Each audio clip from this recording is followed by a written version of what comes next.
Hi everyone. Book Summary Elon Musk by Walter Isaacson. Let's enjoy the video. Please subscribing to my channel for more great content like this. You'll be notified when I upload new videos. The biography Elon Musk by Walter Isaacson, published in 2023, explores the life and achievements of Elon Musk, one of the most enigmatic figures in the tech and business worlds. The book is structured chronologically, providing a detailed account of Musk's life from his childhood in South Africa to his ventures in the United States. It covers Musk's early entrepreneurial ventures, starting with Zip2, a city guide software for newspapers, and the creation of X.com, an online payment company, which eventually merged with Confinity to become PayPal. A significant portion of the biography is dedicated to Musk's founding and development of SpaceX. 10 key takeaways from the book. 1. Turbulent upbringing. Musk's difficult childhood and troubled relationship with his father shaped his personality and drive. 2. Self-taught coding. At 12 years old, Musk taught himself to code and created his own video game 3. 3. Entrepreneurial ventures. Musk's early entrepreneurial ventures, Zip2 and X.com, laid the foundation for his future success. 4. PayPal success. Despite initial setbacks, PayPal became one of Musk's most successful companies. 5. SpaceX ambition. Musk's frustration with the lack of ambition in the U.S. space program led to the creation of SpaceX. 6. Tesla revolution. Musk's venture into the automotive industry with Tesla revolutionized electric vehicles. 7. Fear of population collapse. Musk's concern about declining birth rates and the future of humanity influenced his personal decisions. 8. Demon mode. Musk's demon mode is a term coined by Grimes to describe his intense focus and drive, which can lead to both success and chaos. 9. The algorithm. Musk has a unique approach to problem solving, which he refers to as the algorithm and frequently communicates to his employees. 10. Vision for Mars. Musk's vision for a base on Mars demonstrates his commitment to advancing human consciousness and his willingness to invest his fortune in this endeavor. Summary. Chapter 1, Prologue. Muse of Fire. In the prologue, we are introduced to a young Elon Musk, a boy who struggles with empathy and is often the target of bullies. His experiences shape him, teaching him resilience and determination. He is driven by a desire to live up to his father's expectations or perhaps to rectify his father's mistakes, a sentiment echoed by Barack Obama in his memoirs. Elon develops a cosmic view, feeling most alive amidst storm and drama. His approach to life and work mirrors that of Steve Jobs, thriving on crises, deadlines, and intense bursts of work. However, this chapter also raises the question of whether his rough and cruel demeanor was necessary for his success. Chapter 2, A Mind of His Own, Pretoria, the 1970s. The second chapter takes us back to Elon's early years in Pretoria, South Africa. His parents initially considered naming him Nice, after the town in France where he was conceived, but eventually settled on Elon, a biblical name. Elon's childhood is marked by loneliness and a deep desire for companionship. His determination is evident when he walks for almost 2 hours to attend a cousin's birthday party, despite being punished and told to stay home.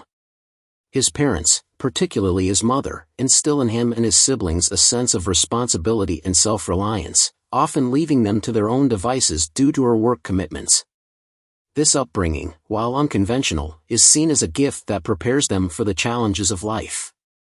Chapter 3, Life with Father, Pretoria, the 1980s. In this chapter, we delve into Elon's childhood experiences in the 1980s. Left in a grungy hotel by their father, Elon and his brother Kimball find solace in samurai movies, cartoons, and video games.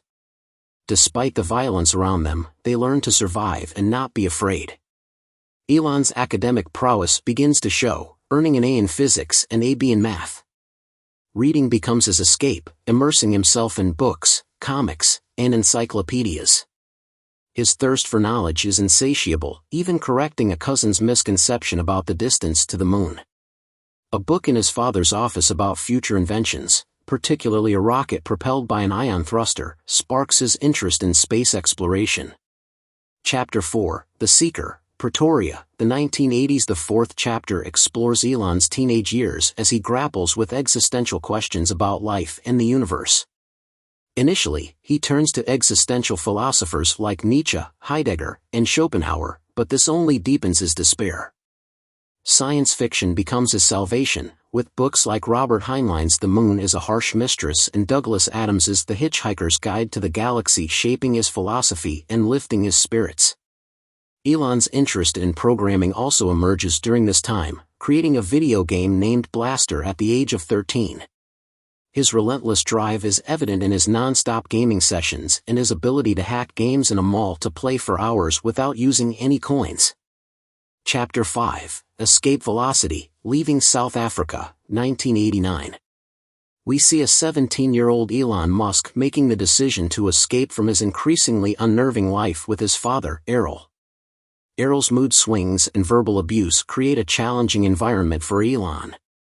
His cousin Peter Rive notes that Elon, too, exhibits similar mood swings. Chapter 6, Canada, 1989. Elon arrives in Canada with a modest amount of money and a list of his mother's relatives he had never met. He buys a Greyhound Discovery Pass and embarks on a journey across Canada, which includes a mishap with his suitcase and traveler's checks. He ends up on a wheat farm with his second cousin, Mark Tulin, where he celebrates his 18th birthday. Life in Toronto is lonely for Elon, with most of his time spent reading or working on the computer. Chapter 7, Queens, Kingston, Ontario, 1990 to 1991. Elon's love for strategy games becomes central to his life, helping him relax, escape stress, and hone his tactical skills and strategic thinking for business. At Queens, he excels in a class that uses a strategy game to simulate growing a business. Elon and his brother Kimball develop a routine of cold calling interesting people they read about in the newspaper, leading to a lunch with Peter Nicholson, the executive in charge of strategic planning at Scotiabank. This experience gives Elon a healthy disrespect for the financial industry, setting the stage for his future venture, PayPal. Chapter 8, Penn, Philadelphia, 1992 to 1994. In this chapter, we follow Elon Musk to the University of Pennsylvania, where he majors in physics and business. He forms a close friendship with Robin Wren, a fellow physics enthusiast. Together, they explore the properties of various materials at extreme temperatures, sparking Elon's interest in the properties of materials and alloys. Elon's focus on three areas that would shape his career: rockets, electric cars, and batteries, becomes evident. Despite Wren's skepticism, Elon talks about making a rocket that could go to Mars and making electric cars a reality. Chapter 9, Go West, Silicon Valley, 1994 to 1995. Elon moves to Silicon Valley and takes up a job at a small video game company called Rocket Science. He impresses them by solving a complex problem, but realizes that making video games is not the best way to spend his life. He wants to have more impact. Elon conceives a life vision revolving around three things that will truly affect humanity: the internet, sustainable energy, and space travel. With the internet revolution in full swing, he decides to put everything else on hold to catch the internet wave. He enrolls at Stanford but immediately requests a deferral to pursue his software idea for the first internet maps and Yellow Pages directory. Chapter 10, Zip2, Palo Alto, 1995 to 1999. In this chapter, we follow Elon and his brother Kimball as they embark on their first venture, Zip2, in 1995. Their idea is simple yet innovative: an online searchable directory of businesses combined with map software for directions. Despite skepticism from some, they press on, working tirelessly from a tiny office in Palo Alto. Elon's relentless work ethic becomes evident, often coding late into the night and sleeping under his desk. When venture capitalists bring in Rich Sorkin to take over as CEO, Elon is moved to the position of Chief Technology Officer, a change that leads him to realize the importance of being the CEO. Despite his demanding management style, Elon drives his team to accomplish feats they thought were impossible. The chapter concludes with the sale of Zip2 to Compaq Computer for $307 million in cash in 1999, leaving Elon with a staggering $22 million. Chapter 11, Justine, Palo Alto, the 1990s. The 11th chapter introduces us to Justine, Elon's partner.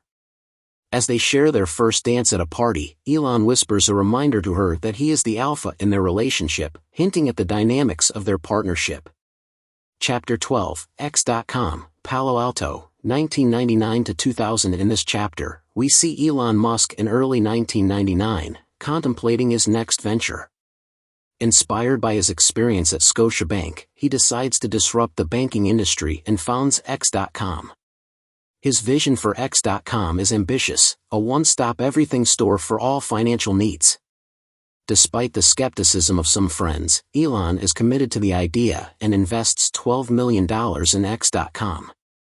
As the internet bubble begins to burst in early 2000, X.com and PayPal find themselves in a race to sign up new customers.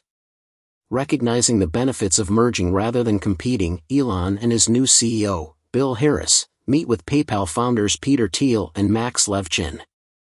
After some negotiation, they agree to a merger, with X.com as the surviving corporate entity. A few weeks later, Elon and Levchin force Harris out, and Elon regains the role of CEO. Begins with a dramatic car accident involving Elon and Peter Thiel. Despite the accident, Elon joins a meeting without mentioning what had happened, demonstrating his fearlessness and commitment. The chapter also highlights a bonding experience between Elon, Thiel, and Levchin, which strengthens their working relationship. Following the merger, X.com is renamed PayPal. The birth of PayPal. The story begins with the merging of electronic payment systems from two companies, forming what we now know as PayPal. This became the company's main product and it grew rapidly. However, Elon Musk, a visionary, was not content with creating niche products. He had bigger dreams to disrupt entire industries. He refocused on his original goal of creating a social network that would revolutionize the banking industry. Musk's ambitious vision was met with skepticism, especially from Reid Hoffman, an early employee who later co-founded LinkedIn. Hoffman believed that they should capitalize on their success on eBay and become a master merchant service. Musk's management philosophy. Musk made a significant change in the company structure. He eliminated a separate engineering department. Instead, engineers were paired with product managers, a philosophy he would later apply to Tesla, SpaceX, and Twitter. Musk believed that separating the design of a product from its engineering led to dysfunction. Designers needed to experience the immediate challenges if their designs were difficult to engineer.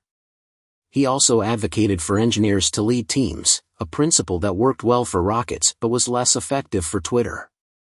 Musk's unexpected expertise. Despite some skepticism, Max Levchin, another key player in the company, began to admire Musk's surprising knowledge. An incident involving a complex problem with the Oracle database they were using highlighted Musk's unexpected expertise. Musk, whose specialty was Windows and not Oracle, walked into the room, quickly grasped the context of the conversation, provided a precise and technical solution, and left without waiting for confirmation. Levchin and his team referred back to their Oracle manuals and found that Musk was indeed correct. This incident demonstrated Musk's ability to surprise people with his knowledge, even in areas outside his specialty. Levchin believes that these displays of sharpness are a significant part of how Musk motivates people, who often underestimate him due to his eccentric personality. Chapter 13, The Coup, PayPal, September 2000. A tense lunch between Elon Musk and Reid Hoffman. Musk, having invested all his money into the company, felt he had the right to run it and wanted to transform PayPal into a digital bank. Hoffman disagreed, believing that they should focus on their successful payment service on eBay. Musk even offered Hoffman the CEO position, but Hoffman, a Thiel loyalist, declined. Despite the disagreement, Musk showed a surprising ability to accept defeat. He decided to work hard at repairing his relationship with Peter Thiel and Max Levchin. However, Musk's desire to be the public face of the company created tension. When Thiel rejected this idea, Musk was outraged, claiming his honor was worth more than the company. Thiel found Musk's dramatic reaction baffling. Musk's colleagues at PayPal were struck by his willingness to take risks, which contrasted with Thiel's focus on limiting risks. Musk's approach to risk was likened to his McLaren crash: floor it and see how fast it goes. This risk-taking attitude was seen as a key factor in Musk's success in getting people to do what seems impossible. Years later, Musk's approach to risk was demonstrated in a high-stakes game of Texas Hold'em. Despite not being a card player, Musk went all in on every hand, losing many times before eventually winning. This strategy of continually risking everything was seen as a metaphor for his approach to business, and was considered a key factor in the success of SpaceX and Tesla. The chapter ends with Musk in the midst of buying Twitter, and he shares his grand vision of combining a social network with a payment platform. The chapter also reveals a near-death experience Musk had due to falciparum malaria, and the large life insurance policy he had taken out, which would have solved the company's financial problems had he died. Thiel expresses relief that Musk survived and that the company eventually found success, making the life insurance policy unnecessary. Chapter 14, Mars, SpaceX, 2001. Elon Musk's shock at discovering that NASA had no plans for a mission to Mars. This realization sparked a new mission in Musk, loftier than any of his previous endeavors. He began to educate himself about rocket engineering and reached out to experts for their old engine manuals. Reid Hoffman, another PayPal veteran, was initially puzzled by Musk's plan to send rockets to Mars, questioning its viability as a business. However, he later understood that Musk started with a mission and then found ways to make it financially viable. Musk's decision to build rockets that could go to Mars was seen as audacious, especially considering he was a 30-year-old entrepreneur who had been ousted from 2 tech startups. Musk had 3 main motivations for this endeavor. He was concerned about the stagnation of technological progress and believed that it was essential to work hard to improve technology. He believed that colonizing other planets would help ensure the survival of human civilization and consciousness. He was inspired by the spirit of exploration and adventure inherent in the United States and felt that embarking on a mission to colonize Mars would rekindle this spirit. Musk saw making life multiplanetary as a significant advance in the story of humanity. His first plan was to build a small rocket to send mice to Mars, but he later decided to send a greenhouse to Mars instead. The proposal, called Mars Oasis, aimed to land a greenhouse on Mars and send back photographs of green plants growing on the red planet. Musk estimated he could pull off Mars Oasis for less than $30 million. Chapter 15, Rocket Man, SpaceX, 2002. Musk's failed negotiations to buy 2 Dnepr rockets from Russia. The experience led him to think bigger and conceive a more audacious venture, privately building rockets that could launch satellites and eventually humans into orbit, and even to Mars and beyond. Musk employed first principles thinking to calculate the cost of building a rocket, developing an idiot index to measure how much more costly a finished product was than the cost of its basic materials. He realized that rockets had an extremely high idiot index, meaning their cost could be significantly reduced with more efficient manufacturing techniques. Despite the high risk, Musk was determined to progress with space exploration. His space adventure, which began as a non-profit endeavor to inspire interest in a mission to Mars, evolved into a practical and profitable venture. He decided to start with a smaller, less expensive rocket for launching smaller satellites, focusing on the cost to get each pound of payload into orbit. In May 2002, Musk incorporated space exploration technologies, later renaming it SpaceX. He set ambitious goals for the company, continuing his tradition of setting unrealistic timelines. Chapter 16, Fathers and Sons, Los Angeles, 2002. A deeply personal and emotional moment in Musk's life. When the decision was made to turn off the breathing machine of his dying son, Musk experienced profound grief, sobbing uncontrollably. Years later, Kimball speculated that this painful experience might have driven Musk to want his father near him. Chapter 17, Revving Up, SpaceX, 2002. The chapter begins with Mueller insisting that Musk put 2 years' worth of compensation into escrow as a safety measure, given that Mueller was not an internet millionaire and didn't want to risk being unpaid if the venture failed. Musk agreed to this, but it led him to view Mueller as an employee rather than a co-founder of SpaceX. Musk believed that a co-founder should be willing to invest in the company and take risks. Musk's philosophy of having the design, engineering, and manufacturing teams all clustered together was implemented in the layout of the factory. He believed that this would foster immediate feedback and quicker problem solving. As the team grew, Musk instilled in them his tolerance for risk and his willfulness to bend reality. Those who were negative or thought something couldn't be done were not invited to the next meeting. This approach drove people to do what they thought was impossible, but it also led to a culture where people were afraid to give bad news or question a decision. The chapter ends with a glimpse into the team's work culture. Musk and the other young engineers would work late into the night and then unwind by playing multiplayer shooter games like Quake 3 Arena, engaging in death matches that could last until 3 a.m. Chapter 18, Musk's Rules for Rocket Building, SpaceX, 2002 to 2003. The chapter begins with Musk's focus on cost and his desire to manufacture as many components as possible in-house. This led to significant cost savings as SpaceX was able to produce parts at a fraction of the quoted prices from suppliers.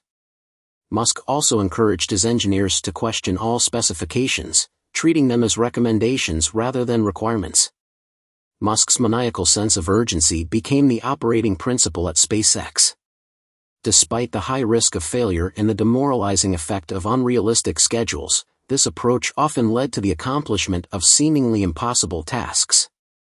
Musk also adopted an iterative approach to design, quickly prototyping, testing, revising, and retrying rockets and engines until something worked. The chapter highlights Musk's tolerance for risk and his ability to improvise solutions. One example was when lightning struck a test stand, causing a bulge and rip in a fuel tank's membrane. Instead of replacing the tanks, which would have taken months, Musk instructed his team to fix it on the spot, saving SpaceX months in getting its initial rocket tested. However, not all of Musk's unconventional approaches were successful. When cracks developed in the heat-diffusing material inside the thrust chambers of the engines, Musk's attempt to fix them with epoxy glue failed, leading to a redesign of the chambers and a 4-month delay in the launch schedule. Despite this setback, Musk's willingness to try innovative solutions inspired his engineers and set a pattern of trying new ideas and being willing to blow things up. Chapter 19, Mr. Musk Goes to Washington, SpaceX, 2002 to 2003. The chapter begins with Musk's efforts to raise public awareness about SpaceX. In December 2003, he brought a Falcon 1 rocket to Washington for a public event outside the National Air and Space Museum. The event impressed Sean O'Keefe, the administrator of NASA, who sent a deputy to assess SpaceX. However, Musk was infuriated when he learned that a no-bid contract had been awarded to Kistler because its financial arrangements were shaky. He sued NASA over the contract, and SpaceX ended up winning a significant portion of it after the project was open to competitive bidding. Musk also testified before a Senate committee, advocating for a different approach to contracting. He criticized the cost-plus system, arguing that it stifled innovation and incentivized contractors to go over budget. Instead, he proposed an outcomes-based, fixed-price contracting system, where private companies would bid on performing specific tasks or missions and would be paid only upon delivering certain milestones. Chapter 20, Founders, Tesla, 2003 to 2004. The early days of Tesla. Musk was impressed by the Tsiro prototype made by Tom Gage and AC Propulsion, even though it was a rough prototype without doors or a roof. He urged Gage to turn it into a real product, but Gage wanted to start with a cheaper, slower car. Musk disagreed, arguing that the initial version of an electric car would be expensive to build and should therefore be a high-priced car. When Gage resisted commercializing the Tsiro, Musk asked if he could do it. He then read about the Tsiro prototype and told Gage he would invest $150,000 in the company if they switched from lead-acid batteries to lithium-ion. However, when Gage and the others at AC Propulsion did not start manufacturing the car, Eberhard decided to start his own car company. He made a deal to license the electric motors and drivetrain from AC Propulsion. Eberhard enlisted his friend Mark Tarpenning, and they devised a plan to start with a high-end, open-body, 2-seat roadster and later build cars for the mass market. Tarpenning noted that Musk focused on the importance of the mission, concluding that to have a sustainable future, cars needed to be electrified. Chapter 21, The Roadster, Tesla, 2004 to 2006. Musk's decision that Tesla should manufacture its own key components, a move that would prove pivotal to the company's success. However, disagreements arose over who should be in charge, with both Eberhard and Musk considering themselves the main founder of Tesla. Musk's attention to detail and insistence on high-quality design led to several changes in the Roadster, including the introduction of electric door handles. Despite the high costs and risks associated with these changes, Musk was determined to create a car that didn't look cheap or ugly. Musk's efforts to secure funding for Tesla were initially unsuccessful, with Sequoia Capital declining to invest. However, the unveiling of the Roadster prototype in 2006 received glowing coverage and attracted high-profile customers, including California Governor Arnold Schwarzenegger and actor George Clooney. Despite this success, Eberhard received most of the credit, much to Musk's chagrin. Chapter 22, Quach, SpaceX, 2005 to 2006. SpaceX's decision to move to Kwajalein Atoll, or Quach, for its rocket launches. Musk later admitted that this was a mistake and that they should have waited for Vandenberg Air Force Base to become available. However, the challenging conditions at Quach served as a bonding experience for the SpaceX team. Some of the crew decided to stay overnight on Omelek Island, creating a makeshift living space complete with mattresses, a refrigerator, and a grill.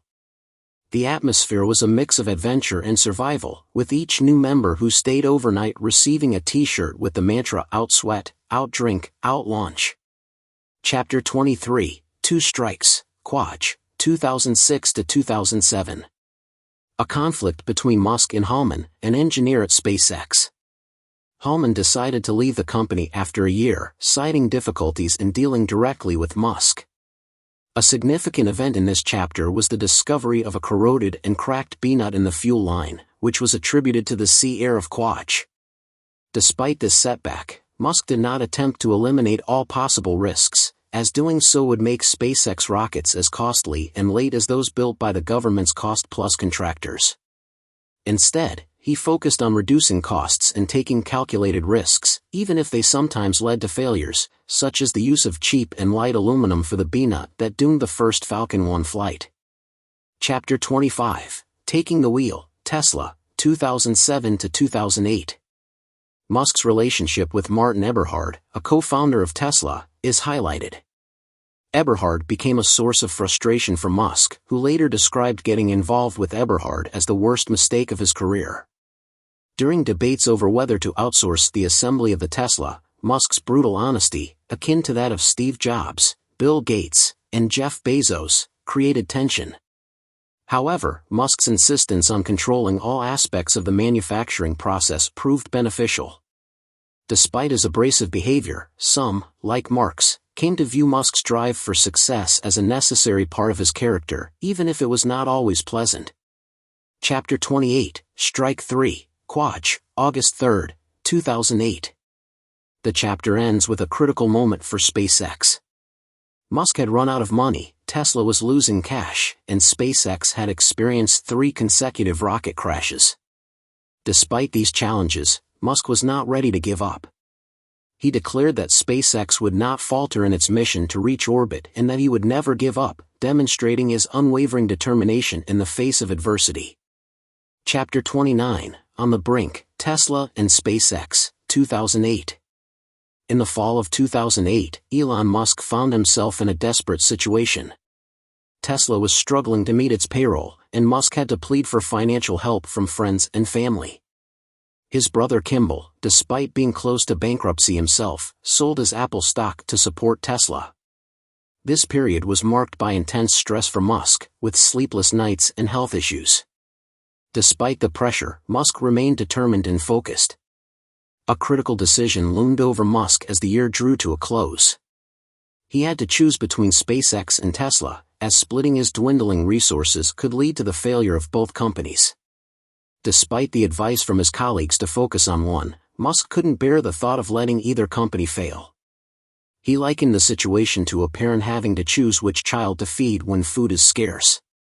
In the end, he decided to give his all to save both companies. Chapter 30, The Fourth Launch, Quaj, August-September 2008. Musk had budgeted for 3 launch attempts of the Falcon 1, all of which had ended in explosions. With personal bankruptcy looming in Tesla and a financial crisis, it seemed impossible to raise money for a 4th attempt. However, his former PayPal co-founders, who had ousted him as CEO 8 years earlier, surprisingly came to his rescue. Musk's ability to pivot when situations changed was a key factor in his success.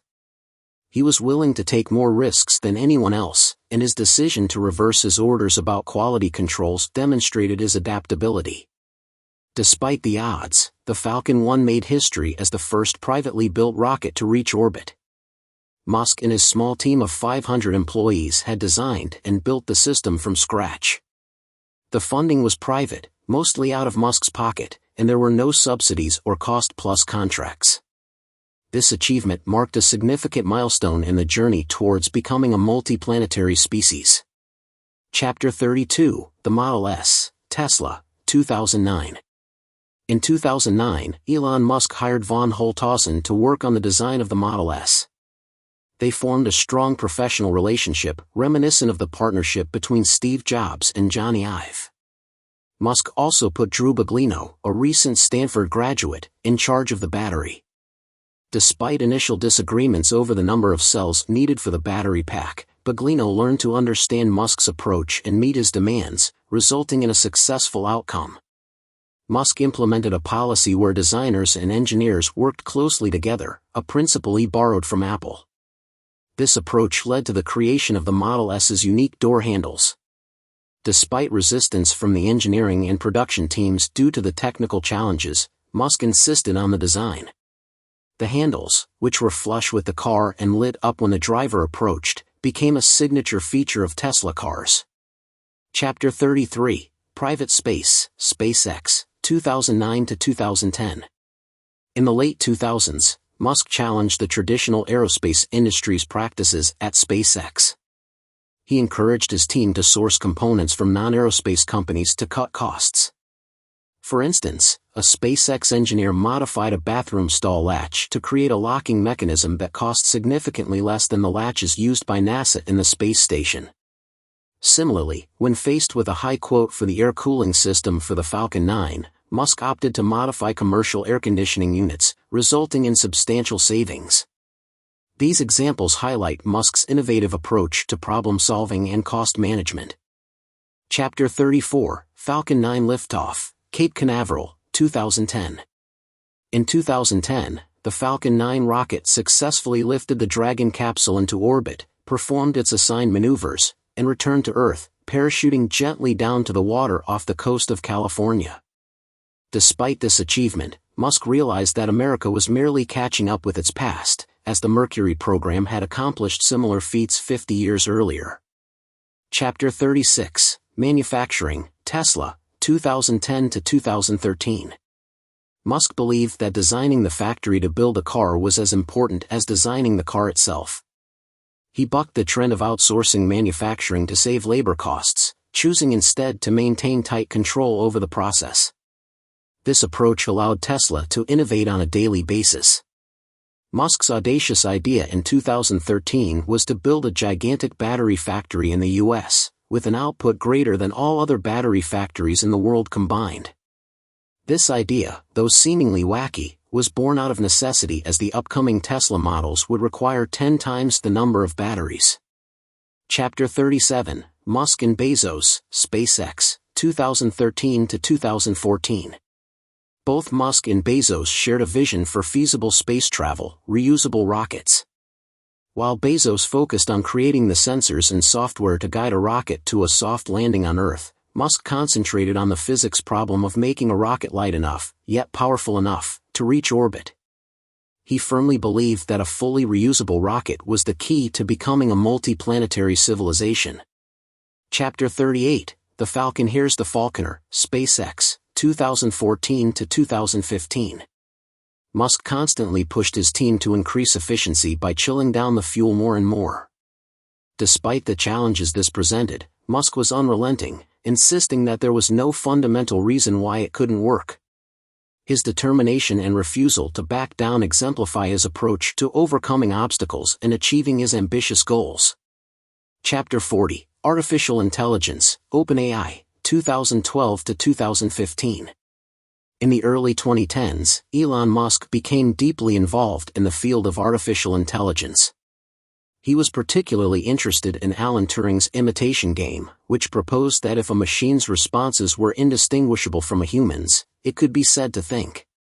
Musk discussed the potential dangers of AI with Google's Larry Page, but they had differing views on the value of human consciousness versus machine consciousness.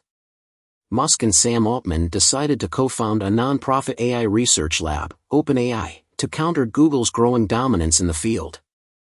They aimed to make AI develop in a safe way that would be beneficial to humanity. They believed that a large number of competing AI systems would provide checks and balances against misuse. Musk also felt that AI systems should be closely tied to humans, leading to the founding of Neuralink, a company that aimed to create chips to connect human brains directly to computers. Chapter 41, The Launch of Autopilot, Tesla, 2014 to 2016.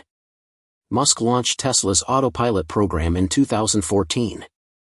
Unlike Google's Waymo, which used LiDAR, Musk insisted that a self-driving system should use only visual data from cameras, arguing that this was how humans drove. This approach also kept costs down. The development of Autopilot was not without its challenges. For instance, a curve on Interstate 405 caused problems due to faded lane markings. After months of trying to improve the Autopilot software, the team came up with a simpler solution. They asked the transportation department to repaint the lanes. When this was done, Autopilot was able to handle the curve well. Musk admitted that developing full self-driving was harder than he had expected. He concluded that to solve full self-driving, one actually had to solve real-world artificial intelligence. Chapter 42, Solar, Tesla Energy, 2004 to 2016. Elon Musk's three Rive cousins, Lyndon, Peter, and Russ, shared his entrepreneurial spirit. They moved to America from South Africa to pursue their dreams, embodying the family maxim that risk is a type of fuel. Musk often challenged them on their approach to business, emphasizing the importance of product quality over sales and marketing. In 2015, Tesla opened its Nevada battery factory and began producing the Powerwall, a home battery that could be connected to solar panels. Musk saw Tesla as more than just an automotive company, it was an energy innovation company. His vision aligned with his original master plan for Tesla, written in 2006, which aimed to transition from a hydrocarbon economy to a solar-electric economy. Chapter 45, Descent into the Dark, 2017. The period from the summer of 2017 to the fall of 2018 was the most challenging time in Musk's life, both professionally and emotionally. He described it as 18 months of unrelenting insanity. During this time, Musk questioned every aspect of Tesla's production process. He challenged the necessity of certain components, such as fiberglass pieces between the battery and the floor pan, and pushed for constant improvement and simplification. His approach often led to confrontations with his team, but he believed that by addressing problem areas, he was ultimately benefiting those who were doing their jobs well. This period taught Musk a valuable lesson: always question the requirements and eliminate unnecessary parts before introducing automation. This experience became a part of Musk's production algorithm, shaping his approach to manufacturing at Tesla. Chapter 46, Fremont Factory Hell, Tesla, 2018. Elon Musk's ambitious bet on Tesla. The Tesla board granted Musk a bold pay package, which would only pay out if the company achieved aggressive targets, including a significant increase in production numbers, revenue, and stock price. Musk was to be paid nothing unless he reached these milestones, leading to widespread skepticism. Musk's decision-making process is also highlighted, with him making around 100 command decisions daily, acknowledging that at least 20% would be wrong and would need to be altered later. The chapter also introduces Musk's algorithm, a set of 5 commandments he developed during the production surges at the Nevada and Fremont factories. These commandments include questioning every requirement, deleting any part or process possible, simplifying and optimizing, accelerating cycle time, and automating. The algorithm is accompanied by several corollaries, emphasizing hands-on experience for technical managers, avoiding camaraderie, accepting being wrong, and prioritizing a sense of urgency. Chapter 51, Cybertruck, Tesla, 2018 to 2019. The development of Tesla's Cybertruck. Musk shifted his focus to the materials used to build the truck's body, considering aluminum and titanium before settling on stainless steel. This decision was influenced by his interest in making a rocket ship out of stainless steel. Charles Kaman, the VP for Materials Engineering at both Tesla and SpaceX, developed an ultra-hard stainless steel alloy that was cold-rolled rather than requiring heat treatments. This alloy was strong enough and cheap enough to use for both trucks and rockets. Musk's son Isaacson, who is autistic, asked a question that resonated with Musk: why doesn't the future look like the future? This led Musk to push for a futuristic design for the Cybertruck. Despite the tight deadline, the team managed to reveal a working prototype publicly in November 2019. The truck was driven onto a stage in the design studio for a presentation to the press and invited guests. Chapter 52, Starlink, SpaceX, 2015 to 2018. Elon Musk's vision for SpaceX and the creation of Starlink. Musk launched SpaceX in 2002 with the goal of getting humanity to Mars. In late 2014, he shifted his focus to providing internet service to paying customers by launching SpaceX's own communications satellites, effectively rebuilding the internet in outer space. This led to the creation of Starlink in 2015, with the plan to send satellites into low Earth orbit and create a megaconstellation of 40,000 satellites. However, in 2018, Musk realized that Starlink satellites were too big, expensive, and difficult to manufacture. He fired the entire top Starlink team and brought in 8 of his most senior SpaceX rocket engineers. They managed to simplify the satellite design, making it potentially cheaper and allowing more satellites to be packed into the nose cone of a Falcon 9.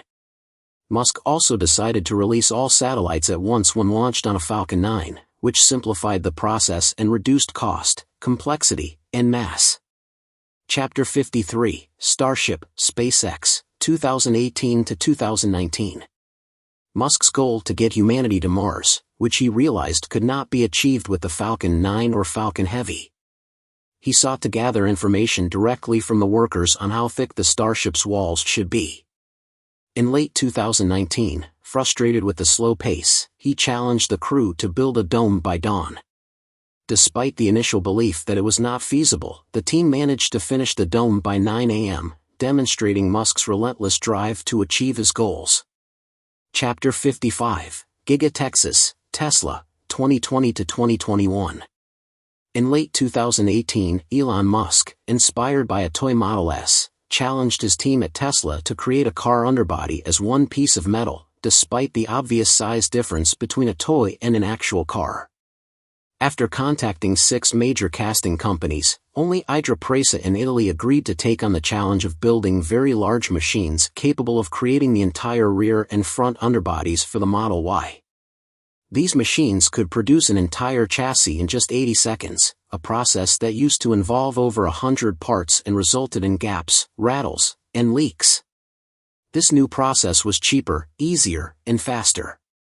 Musk's appreciation for the toy industry was reinforced, and he encouraged his teams to draw ideas from toys. Chapter 57, Full Throttle, SpaceX, 2020. The resurgence of the United States space capabilities with SpaceX's launch of 2 NASA astronauts to the International Space Station in May 2020, marking the first ever launch of humans into orbit by a private company. Despite SpaceX's impressive run of 11 successful unmanned satellite launches in 5 months, Musk feared complacency and maintained a relentless sense of urgency. He expected everyone to work with an unrelenting intensity and took drastic measures when he felt this was not being met.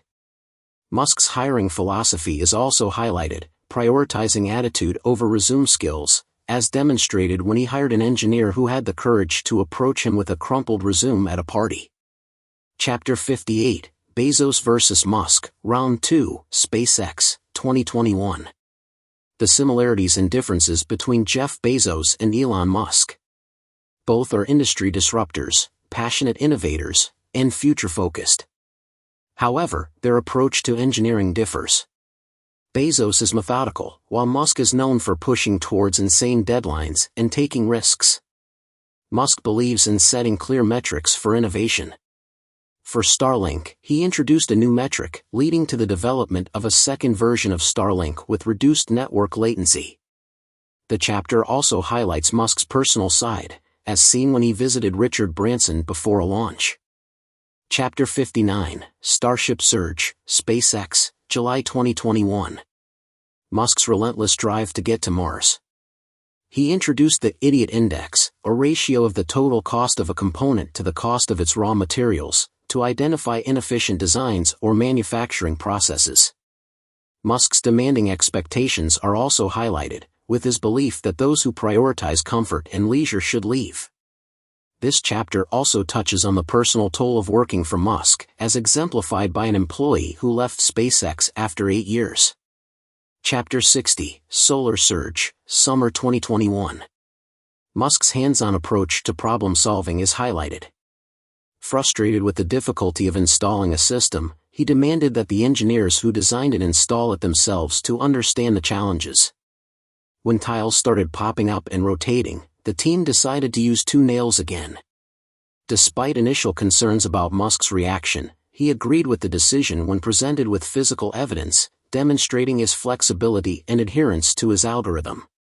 Chapter 62, Inspiration for SpaceX, September 2021. This chapter reflects on the significance of SpaceX's launch and Musk's philosophical perspective on human endeavor. Musk believes that while building mass-market electric cars was inevitable, becoming a spacefaring civilization is not. He emphasizes that progress requires human agency, not just the natural progression of technology. Chapter 63, Raptor Shake-Up, SpaceX, 2021. Musk pushes for innovation in SpaceX, insisting on making a steel faceplate for the Raptor engine. He promotes Jake McKenzie to report directly to him, demonstrating his preference for lieutenants who are either highly energetic or exude an aura of competence. Chapter 67, Money, 2021 to 2022. Musk reflects on his motivation and drive. He finds that when he is in survival-or-die mode, he is energized and driven. However, when he is not in this mode, he feels unsettled and tends to stir up dramas and take on new endeavors. Chapter 69, Politics, 2020 to 2022. Musk's passion for video games is highlighted as a key to understanding his intensity, focus, competitiveness, and love of strategy. He applies lessons from the game Polytopia to life and business, such as removing empathy, playing life like a game, not fearing losing, being proactive, optimizing every turn, doubling down, picking battles, and unplugging at times. However, Musk struggles with some of these lessons, particularly picking battles and unplugging. Chapter 71, Bill Gates, 2022. The differing mindsets of Bill Gates and Elon Musk. Gates shorted Tesla, believing that the supply of electric cars would exceed demand, causing prices to fall. Musk, however, was committed to the mission of transitioning the world to electric vehicles and saw Gates' move as hypocritical. Chapter 73, I Made an Offer, Twitter, April 2022. Musk's desire to own Twitter is explored in this chapter. He found Twitter fun and entertaining, but also saw it as a personal playground where he could assert control, unlike his childhood experiences of being bullied. Chapter 77, Optimus Prime, Tesla, 2021 to 2022. Musk's relentless drive for efficiency and progress is highlighted in this chapter. He regularly expressed dissatisfaction with timetables and urged his team to work faster, emphasizing the importance of delivering bad news loudly and often. Chapter 82, The Takeover, Twitter, Thursday, October 27, 2022. Upon taking over Twitter, Musk made his first product tweak, changing the landing page for users. This change was implemented immediately, demonstrating Musk's drive for rapid decision-making and action. Chapter 83, The Three Musketeers, Twitter, October 26 to 30, 2022. This chapter recounts the serendipitous encounters and connections formed among Musk's team. It also highlights Musk's approach to product development, including the idea of personalizing user experiences and introducing a downvote button for tweets. Musk's frustration with the pace of software development at Twitter is also expressed, likening product managers who don't know how to code to cavalry generals who can't ride a horse. Chapter 86, Blue Checks, Twitter, November 2 to 10, 2022. The complex relationship between Musk and his employees. While Musk's periods of intense focus and demanding nature can be challenging, his employees have learned to navigate these periods. Roth, a former employee, describes Musk as both inspiring and difficult, highlighting the complexity of his character. Chapter 88, Hardcore, Twitter, November 18 to 30, 2022. Musk is compared to Steve Jobs, both being brilliant but abrasive leaders who drive their employees to achieve the impossible. However, Musk's confrontational nature contrasts with Tim Cook's calm and disciplined approach. Musk's love for drama is highlighted, which sets him apart from Cook. Chapter 89, Miracles, Neuralink, November 2022. Musk discusses his motivation for Neuralink, aiming to create a generalized input-output device that could interface with every aspect of the human brain. This would be the ultimate mind meld of humans and machines, ensuring that humans can keep pace with artificial intelligence. Chapter 90, The Twitter Files, Twitter, December 2022. The evolution of mainstream journalism over the past 50 years, highlighting the increasing comfort of journalists in sharing information and cooperating with top government and intelligence officials. This mindset is replicated at social media companies, including Twitter. Chapter 93, AI for Cars, Tesla, 2022 to 2023. Musk's hands-on approach to Tesla's autopilot system is highlighted. He questions the need for a new approach, pushing for a simpler solution. However, after seeing a demonstration of a neural network planner's capabilities, he is impressed and excited about the future. Musk sets a clear goal for the team, to increase the number of miles that cars with Tesla full self-driving can travel without human intervention. He also acknowledges the advantage Tesla has over other companies due to its ability to collect and analyze vast amounts of real-time data. Chapter 94, AI for Humans, X.AI, 2023. The rise of AI and its dependence on data. It highlights how companies like Google and Microsoft use their vast data resources to train AI systems. Elon Musk's acquisition of Twitter is mentioned, emphasizing the value of its data feed for training chatbots. The chapter also explores the concept of the singularity, a point where AI could potentially surpass human intelligence. Musk expresses his concerns about this and emphasizes his focus on making AI safe. He reveals his plans to launch a new AI company, X.AI, and his ambition to launch the Starship and reach Mars. Chapter 95, The Starship Launch, SpaceX, April 2023. The decline of civilizations due to their aversion to risk-taking. It criticizes America's inability to undertake ambitious projects like high-speed rail or moon missions. Musk's approach to rocket building is discussed, highlighting his belief in taking risks and learning from failures. The chapter describes the explosion of the Starship as a metaphor for Musk's life, a mix of transformative achievements and spectacular failures. It questions whether Musk's audaciousness excuses his reckless behavior and concludes that while it's important to admire a person's good traits, it's equally important to acknowledge their flaws. The chapter ends with a reflection on whether a restrained Musk would be as successful as his unbound self. It suggests that sometimes, great innovators can be reckless, cringeworthy, and even toxic, but they can also be crazy enough to change the world. The end. Thank you for watching. Please subscribe, like and share. See you in next video.